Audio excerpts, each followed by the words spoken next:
Tractor బోల్తా పడి జూపుడికి వెళ్తుంటే పాపం ఒక ఫంక్షన్ కోసం ఈ విధమైన సంఘటన జరగడం చాలా బాధ కలిగించింది. సుమారు 6 ప్రాణాలు కోల్పోయారు, ఇంకా 7 ప్రాణాలు కోల్పోయారు, ఇంకొంతమంది సీరియస్ కండిషన్లో ఉన్నారు. ఇప్పుడే సూపరింటెండెంట్ గారితో మాడాను.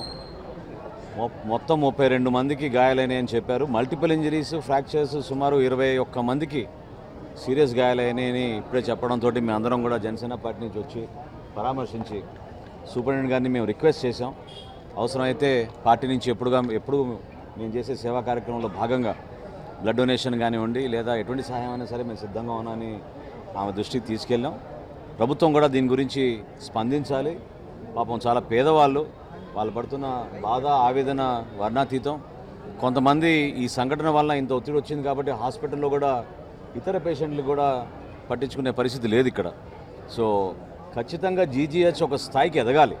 నాకు ఈ రోజుకి అర్థం కావడంలో ఇన్ని నిధులు ఖర్చు పెడుతున్నాం, పెద్ద పెద్ద ప్రకటనలు చేస్తారు, కానీ ప్రభుత్వ ఆసుపత్రి అనేది ఎప్పుడైనా ఇటువంటి సంఘటనలు జరిగినప్పుడు చాలా పువర్ స్టాఫింగ్ ఉంది. దాన్ని అధిగమించాలి. ప్రభుత్వం సరైన నిర్ణయాలు తీసుకోవాలి. నిధులు కేటాయించడమే కాకుండా డాక్టర్లను కూడా తీసుకొచ్చి మన డిపార్ట్మెంట్స్ అన్నీ కూడా స్ట్రెంథన్ చేయాలి. ఇందాక పాపం ఒక పేషెంట్కి హార్ట్ ప్రాబ్లం ఉందని ఆ కుటుంబం చెప్తుంటే దాదాపు 1.5 నుంచి ఆ పేషెంట్ని షిఫ్ట్ చేయలేకపోయారు వాళ్ళు. సో సూపరింటెండెంట్ గారి దృష్టికి తీసుకెళ్తే ఇమీడియట్గా స్పందిస్తానని హామీ ఇచ్చారు.